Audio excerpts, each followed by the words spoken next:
A melancolia é o tema deste ensaio de Joke Hermsen, uma neerlandesa que estudou filosofia em Paris e em Utrecht, publicou vários livros de ficção, entre outros, incluindo um romance histórico. Este livro, com a chancela da Quetzal, intitulado Melancolia em Tempos de Perturbação, é um ensaio sério, rigoroso e exigente sobre a melancolia através dos tempos, através dos séculos. A autora fala com frequência de autores, de escritores, de criadores, de músicos, pintores e outros criadores cuja melancolia os levou a produzirem obras que conquistaram a intemporalidade e, em alguns casos, a própria eternidade, sendo que a eternidade não apaga o valor do tempo, torna o valor do tempo suscetível de ser entendido de outra maneira. Também por isso vale a pena falarmos deste livro, que é A Arte de Criar Memórias Felizes, de Mike Viking, presidente do Happiness Research Institute, o autor que estuda a felicidade humana e aquilo que nos conduz à felicidade ou próximo da felicidade. Ele explora aqui as memórias e a forma como elas são criadas através de estudos e de histórias reais, dando-nos as melhores indicações e sugestões sobre as formas de conseguirmos essas memórias que multiplicam em nós o afeto, o prazer de partilhar com os outros os momentos que não queremos esquecer e que por isso transformam em memórias felizes. A arte de criar memórias felizes, caso seja possível, e digo isto num tempo em que ainda se prolonga a guerra na Ucrânia, invadida pela Rússia. Aí as memórias são pouco felizes, mas esperamos que a reconquista da paz dê àqueles 42 milhões de pessoas tempo e espaço para conseguirem respirar e acreditar que um tempo melhor está para vir.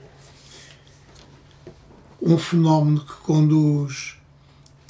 a situações graves e tantas vezes irreversíveis como a que se vive na Ucrânia é o populismo, que é uma das características inquietantes da degradação da vida democrática. O autor José Pedro Zucchet é investigador do Instituto de Ciências Sociais da Universidade de Lisboa, durante vários anos nos Estados Unidos e em Israel, passando também por Inglaterra e pelo Brasil. Tem-se dedicado ao estudo dos nacionalismos e dos movimentos sociopolíticos da direita e de esquerda, o que lhe permite falar sobre o populismo lá fora e cá dentro. E é importante que fale do populismo cá dentro, porque ele até está presente num dos partidos eleitos para a Assembleia da República, e nós sabemos que o populismo conduz ao desequilíbrio das relações institucionais, que devem ser equilibradas e serenas entre partidos e ideias diferentes, e por isso este populismo lá fora e cá dentro, de José Pedro Zucchet, vale a pena ler e ter presente para sabermos quais são os riscos que corremos quando não estamos atentos às regras fundamentais que equilibram a nossa vida democrática. Destaque também para um livro com a chancela da Nascente, o livro da Esperança, de Jane Goodall e Douglas Abrams. Jane Goodall foi talvez a mais importante primatologista ao longo de mais de 50 anos, sobretudo em Gombe, na Tanzânia, onde estudou profundamente a vida social e familiar dos chimpanzés, o que lhe permitiu conhecer melhor esses animais, as suas relações afetivas, as suas relações sociais, os seus equilíbrios.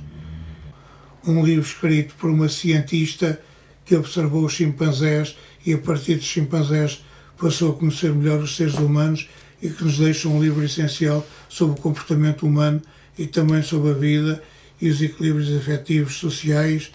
e a relação cotidiana dos chimpanzés. O último destaque vai para um livro de Guerra e Paz, que se chama Festas Galantes, Fête Galante, com ilustrações de Jorge Barbier e tradução de João Moita, e que reúne um conjunto de poemas de Paul Verlaine. Paul Verlaine foi um dos poetas fundamentais da segunda metade do século XIX em França, sendo que na sua vida foi fundamental, marcante, também do ponto de vista da tragédia pessoal e afetiva, a sua relação com Jean-Arthur Rimbaud. Portanto, falamos de dois grandes poetas, e em Festas Galantes está presente muita da beleza poética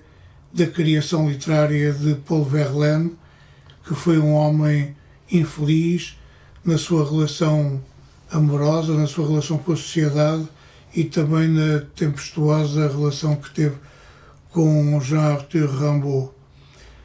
Com a chancela da Guerra e Paz, Festas Galantes de Paul Verlaine.